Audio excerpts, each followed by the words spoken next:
Hi, my love. Welcome to your birth chart reading.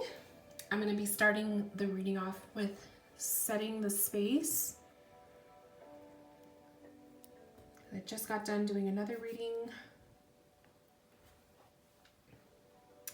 So I just ask that spirit comes through in the reading and that every message that comes through is meant specifically for my client. May they open their heart, their body, their soul to receiving the messages that come through.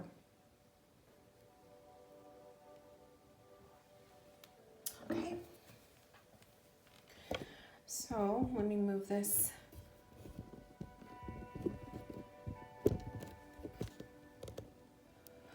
All right. So we're going to be doing your birth chart. And I have your birth chart right here.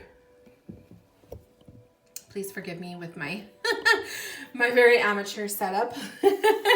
So your birth chart. So this is what your birth chart looks like. Now, naturally, this is the actual chart. As I pulled it up, your information's here. Don't worry, your video is going to remain private, so it's only viewable by you and me. But this is the chart. This is what it looks like. But just for the sake of the reading, I have drawn it here for you. I'm going to be using...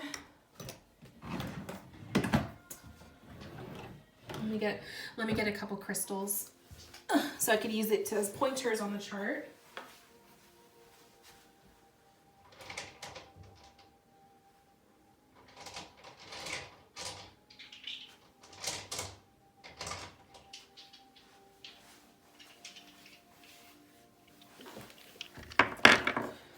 Okay.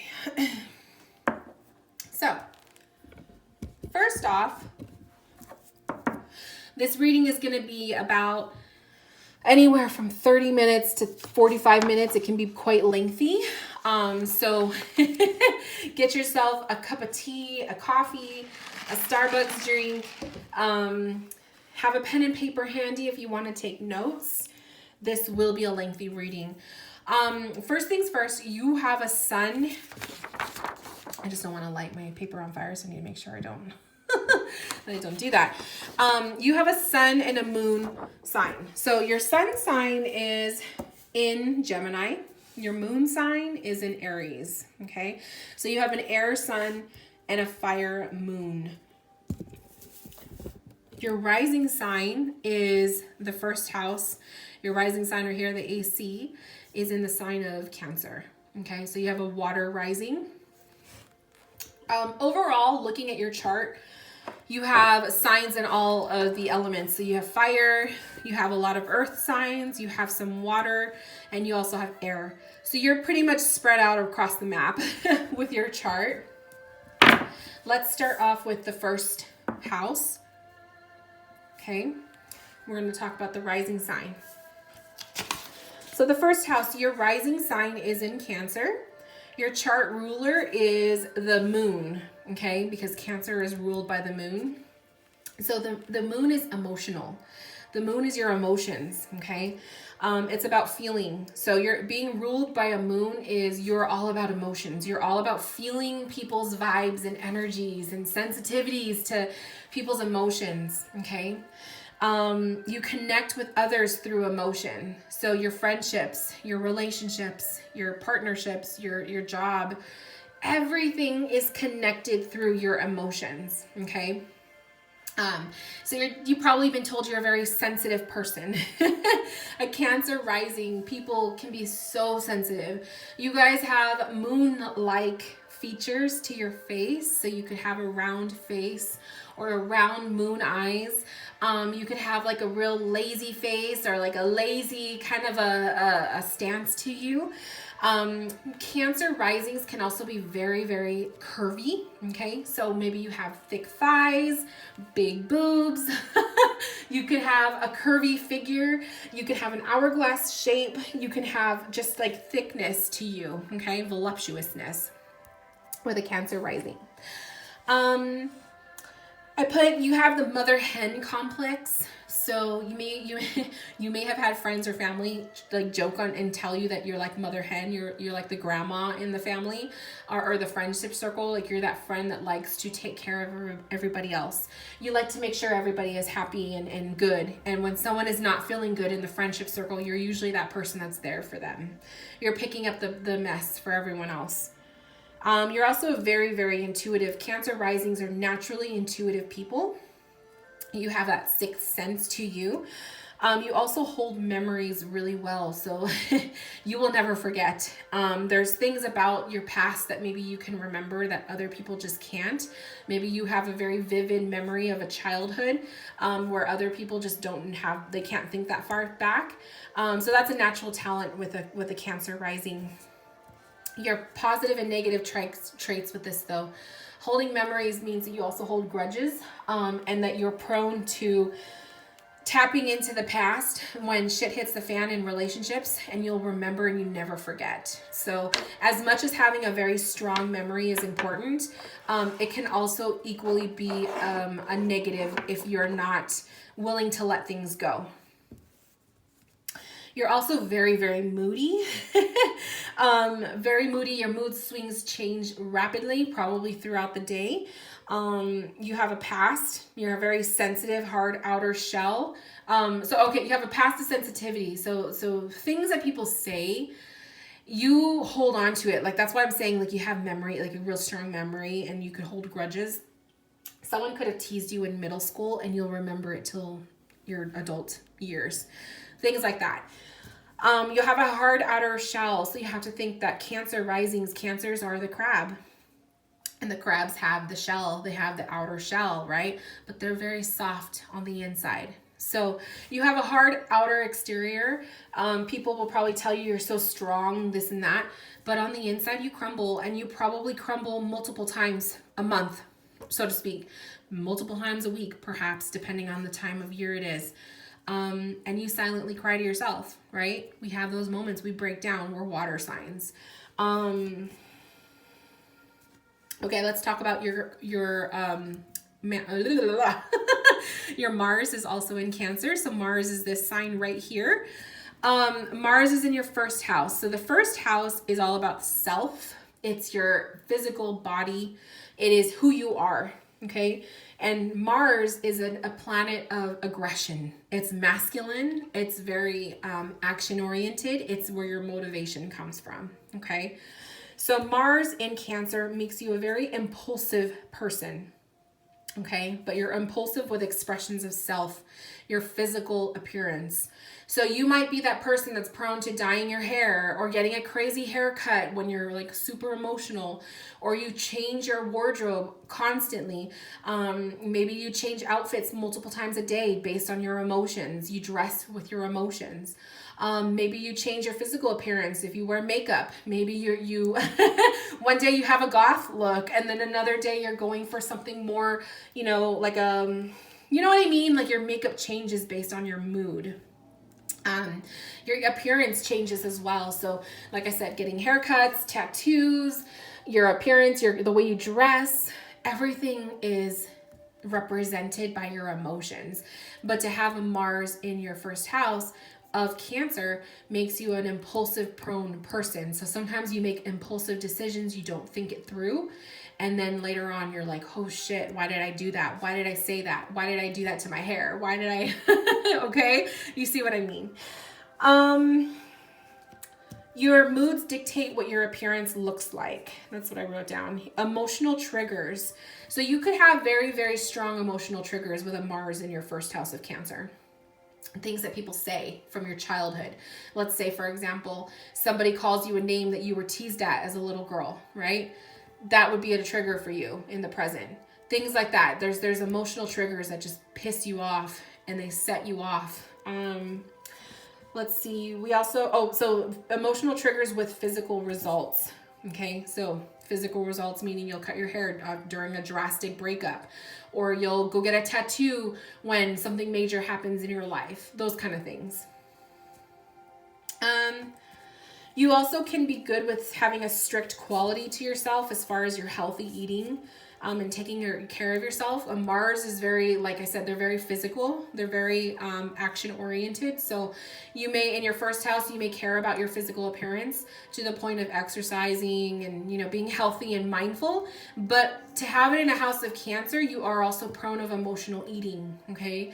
Prone of emotional eating and gaining weight or losing weight based on your emotions, okay? Let's go next to the next house that has planets in it. And we have your Pluto in Scorpio in the 5th house. So your 5th house is the house of sex and creations, creativities, hobbies, that kind of thing. Children also. And you have your Pluto, which is a planet of transformation, a planet of big changes, also a planet of major, like life-changing transformations. Okay, Pluto is a very heavy planet.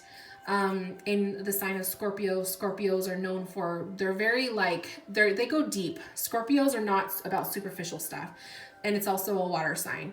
So when it comes to your transformation times, things that you transform throughout your life, it's heavy for you. As a water sign, you feel it deep in the core, okay? So your Pluto in Scorpio, you're very artistic and you need to express your emotions through a creative means. It's in your house of creativity. So this makes you very emotionally creative. If you have hobbies or if you have artistic senses, you can easily create based on your emotions. So that having an emotional creative outlet is very important for you. This could be through writing, singing, painting, art, any form, you have to have some emotional outlet. So you have a lot of built up emotions, and the way for you to get rid of it is in a creative sense. It's also sex, okay, because it's the house of sex and like playfulness. So you could find that maybe you've either taken advantage of or been taken advantage of sexually in your life as a way to escape. Okay, so I'm not saying you hurt people, but I'm just saying like sex to you is a means of escaping some crazy shit that's going on in your life. Okay. You will go through transforming experiences in your childhood and throughout your own children. So if you have kids of your own, you may find that some of the crazy stuff that you went through as a child, you might see that happening again with your kids. Okay. Or you're going to see major transformations of yourself through your kids, if you have kids. Okay. Or this can also just mean in your childhood, you went through some stuff, or maybe you had to grow up fast. I'm trying to find my, see, I have all my notes here. So I'm trying to find my place. So please forgive me. Okay. And then with sexual encounters too. So maybe you had sex young, or you could have had some negative sexual encounters in your childhood. All right. So that could also be a Pluto in your 5th house placement. A need for deep and intense connections with sexual partners. Okay. So whether you have multiples or just one monogamous relationship, you need that deep connection. Scorpios go deep. They, like I said, they're not superficial. They need more. They need substance. So in order for you to sexually connect with someone, I think it's like based on your mood, because you have your Mars squares your Pluto, right? The blue line is a positive connection. You are pretty much, you have an impulse with sexual partners, whether it's you're connecting because you are connecting on a soul level, or you're just merely connecting because you're trying to escape something. So it's like one or the other. Very extreme kind of sexual connections. Next, we're going to talk about the 7th house. So your 7th house is the house of your partnerships, marriage. Oh, excuse me. And partnerships, marriage, and well, it's like mainly what the 7th house is. So we have quite a few planets in your 7th house. You have, the first one is Saturn, you have Neptune, and you have Uranus. Okay, so these are big planets. These are planets that they move throughout your chart, but at a slower pace versus like Mars and Venus and all that. So you were born with them all in the 7th house of Capricorn. okay, which makes them earth elements. So let's go down the line. So Uranus, Uranus makes you, and you like unusual partnerships, okay? Uranus is the planet of rebellion, the planet of a rebellious nature. Uranus doesn't follow the rules. Uranus makes their own rules. Uranus is a very eclectic energy. To have it in your house of partnerships and marriage tells me that you have very different relationship dynamics. So maybe you've had a very much of a history of different types of relationships.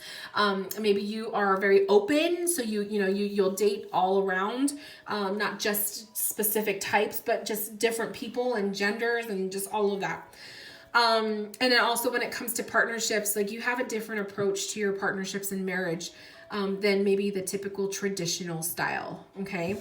So I wrote down your relationships may have been rebellious in nature. Beware of sudden hardships / divorce. So Uranus in the 7th house with rebellion can reveal if your marriage goes to shit, right? And the two of you are not actively doing things to make it healthy.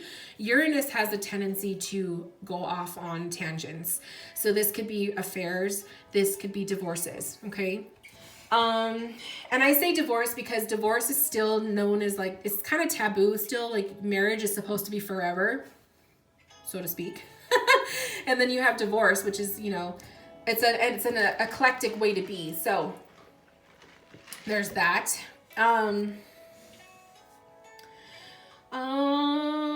You need intellectual stimulation and a healthy blend of space in your relationships.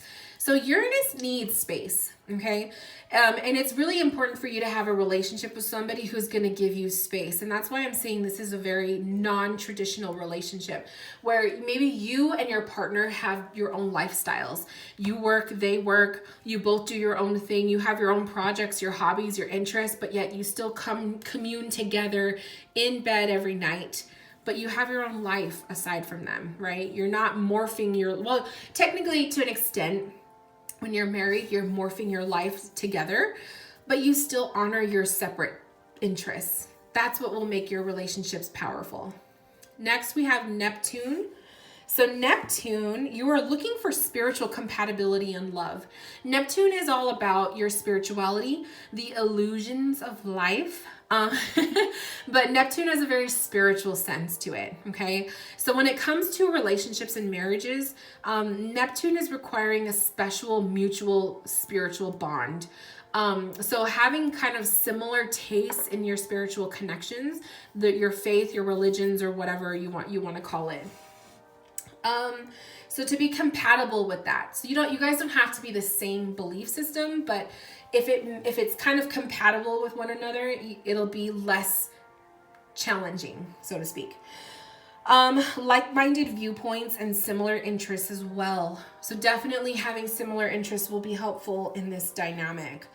Unrealistic approach to marriage will lead to affairs. So be sure that this is all maintained.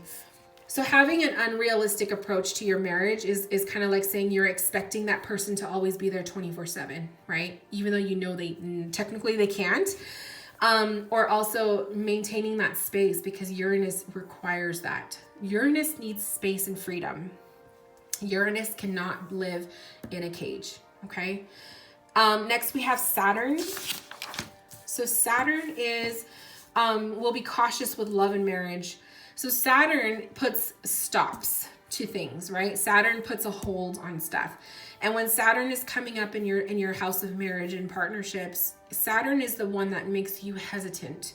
So you're not just running to a relationship right off the bat. You're very hesitant at first. That person almost has to prove themselves to you that they are worthy of your love.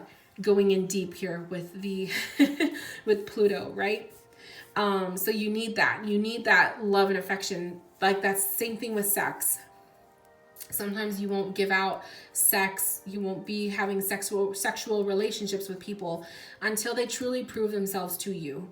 So that could be a quality within you that's very important.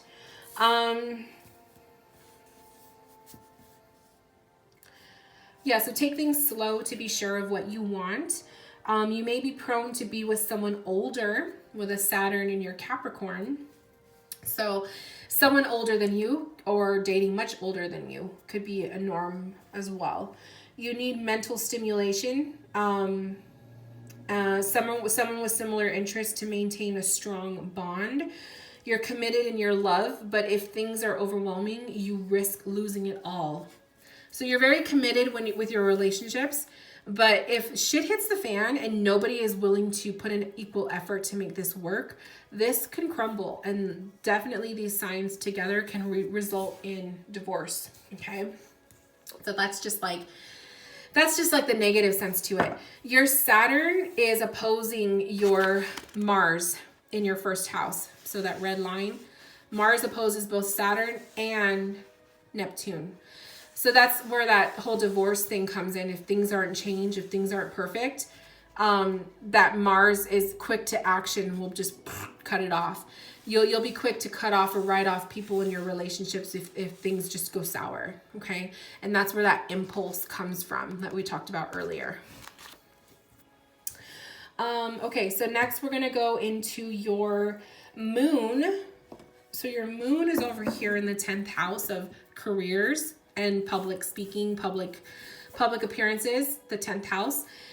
And your moon is in Aries, okay? So you have a fiery moon. You are emotionally involved and connected with the public in your career or hobbies / social media groups. So to be emotionally involved and connected with the public just tells me that maybe you make a really good public speaker. You make a good public person. You know how to create those emotional bonds with your moon, but it's also in Aries, which is fiery. So your more emotional, soft, sensitive state is kind of masked by that fiery energy of Aries. Aries is very much a leader. They want to take charge. So as much as your feelings are involved in your work life with that 10th house, Aries is helping you to not be super soft and sensitive, but to put your full force forward. So it kind of helps you, okay? It makes you a leader quality.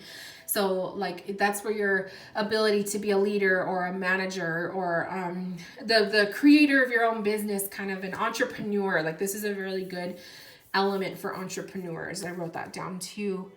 You need to maintain privacy. So to have your moon in your 10th house of the public shows a need to maintain privacy, that you'd have the tendency of wearing your heart on your sleeve. Maybe you've already seen that happen in the past. Maybe a Facebook post where you were just talking from your heart and then you later realized that you revealed too much of yourself or your emotions came out on your social media posts. So that has to be put in check with you quite a bit. You may change careers in your midlife. So having a moon in Aries in the 10th house, midlife comes around, you may find yourself switching up what you're doing for work. Okay, maybe it just doesn't resonate with you. Maybe you just are bored with it, or you have a completely different desire. It's also right here. It's with the Mars. It's influenced a lot by your Mars in Cancer, which, like I said before, Mars is impulsive. So it can definitely be a problem. Okay. Your Mars will cause you to switch gears, right? Like this is where your emotional stuff will come out, like your emotional posts on social media, or your wearing your heart on your sleeve, that kind of thing. That comes from Mars in Cancer coming up, squaring your moon in Aries. Okay. Impulse is going to be a problem with you. I'm just going to say it. Having your Mars in your first house of Cancer, impulse is definitely an ongoing challenge that you will face throughout your life. It's not bad. It's just, you got to learn when to put it in check, you know? Okay, let's see.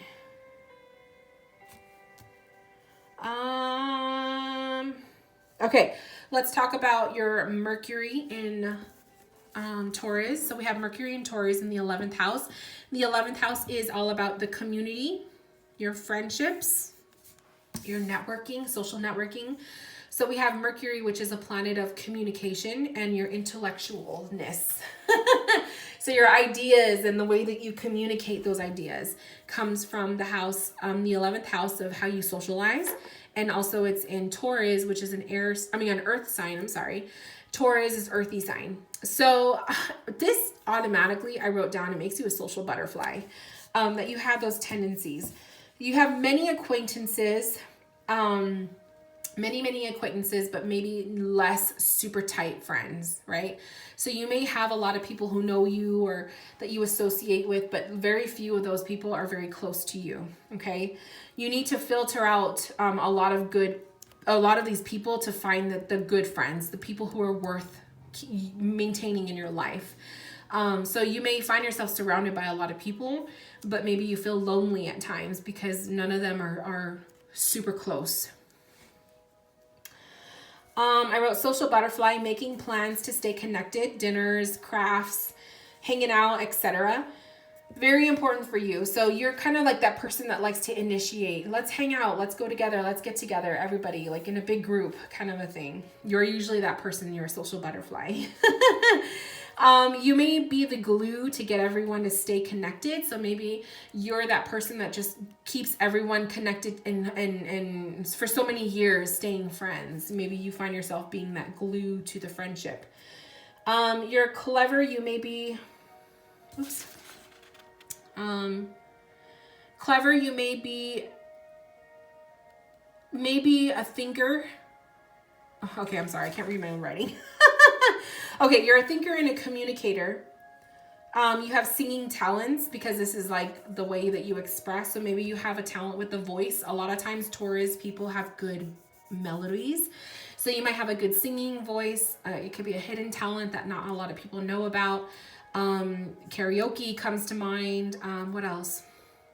Just a good communicator. Like you're not afraid to speak your mind and speak your soul. So that's a really good trait to have too. It's in the 11th house, which means that you probably easily connect with your friends. You know how to keep a conversation going, that kind of thing.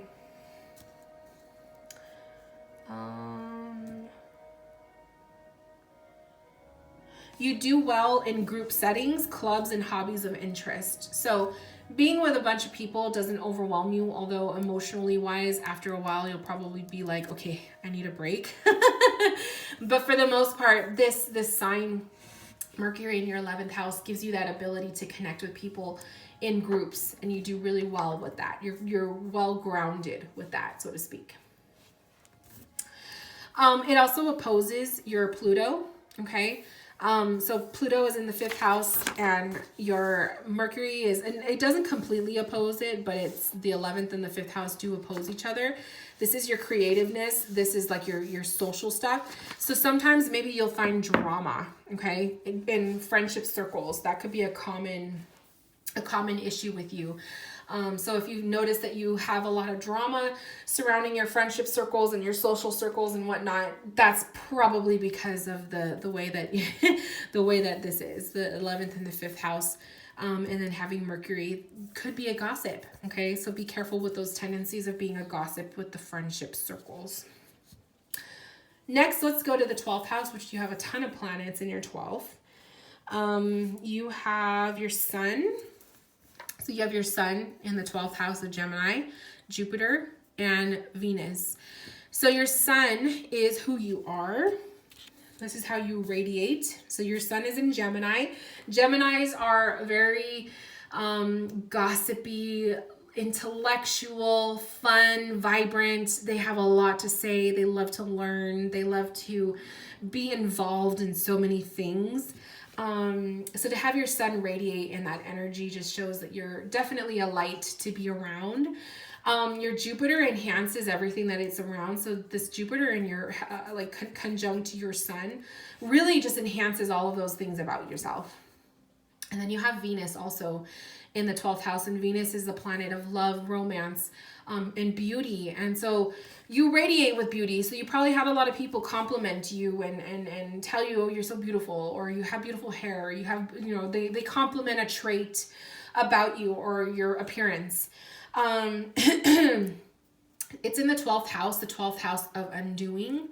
Okay, this is secrets undoing. The 12th house is a very deep and dark house. Okay, a lot of times they say when you have a lot of planets in your 12th house, you have the tendency to be very spiritually connected and spiritual minded, and also have very much heavy psychic abilities. So maybe as a child you had some weird paranormal experiences or mediumship abilities. This is the 12th house. You have a lot of planets in your 12th house. It expands, especially with Jupiter.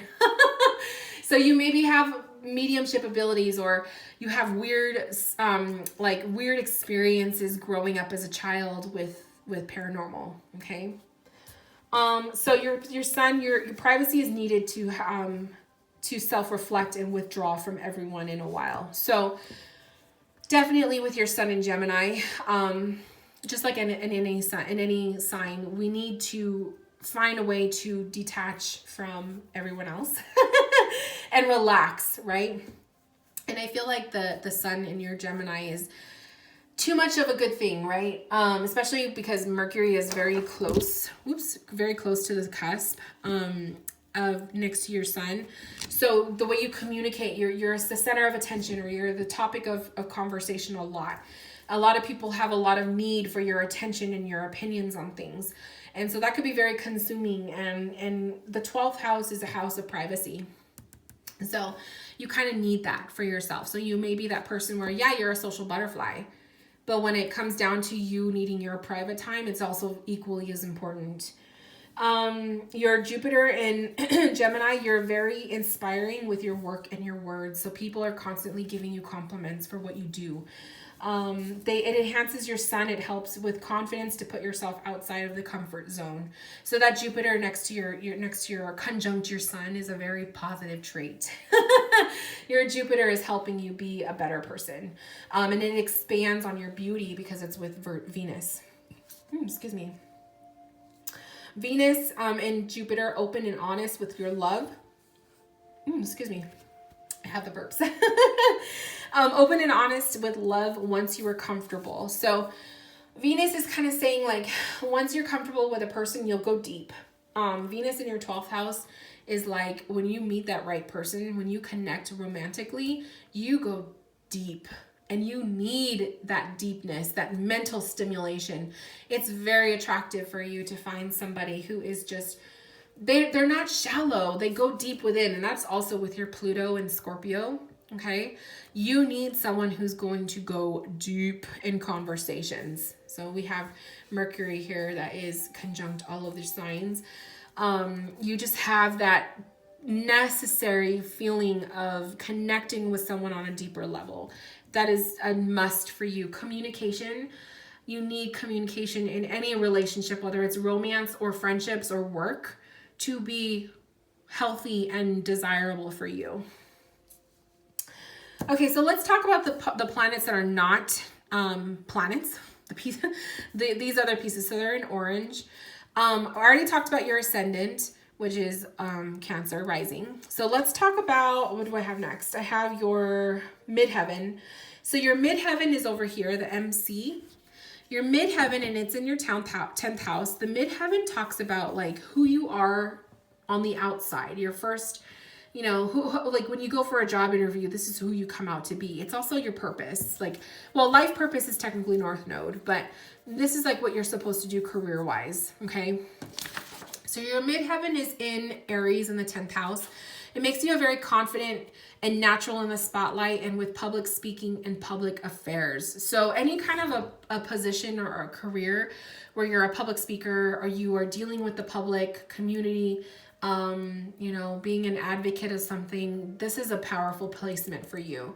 Any leadership position in a job is very powerful for you. Natural leader, teacher quality, entrepreneur qualities as well. So you do have the qualities to become an entrepreneur if you want to be your own boss.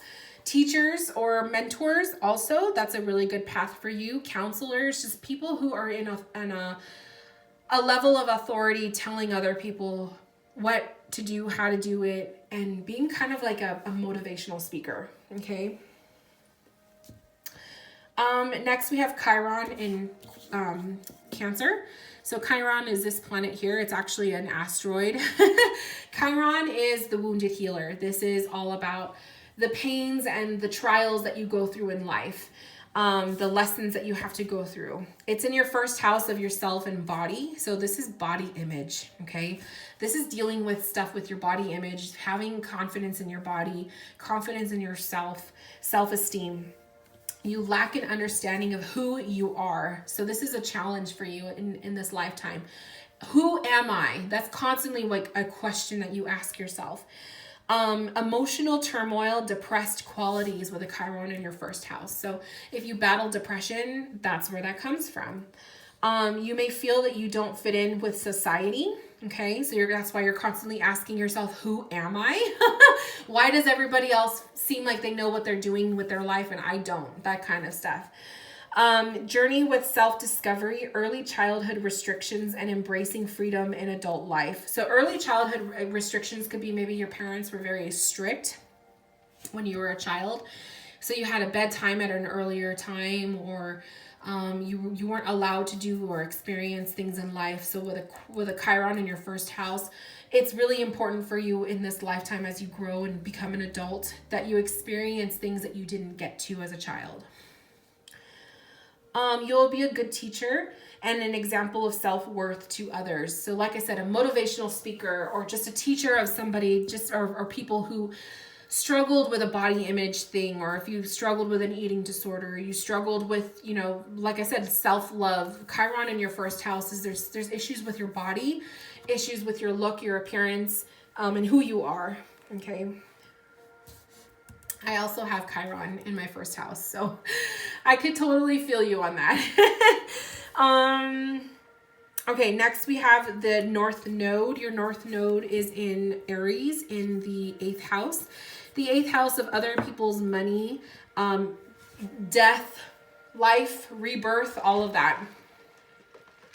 So, and then Aquarius is an air energy. Aquarius is very like free spirit, I go with the flow type of an energy. They're very holistic, very for the human rights kind of stuff.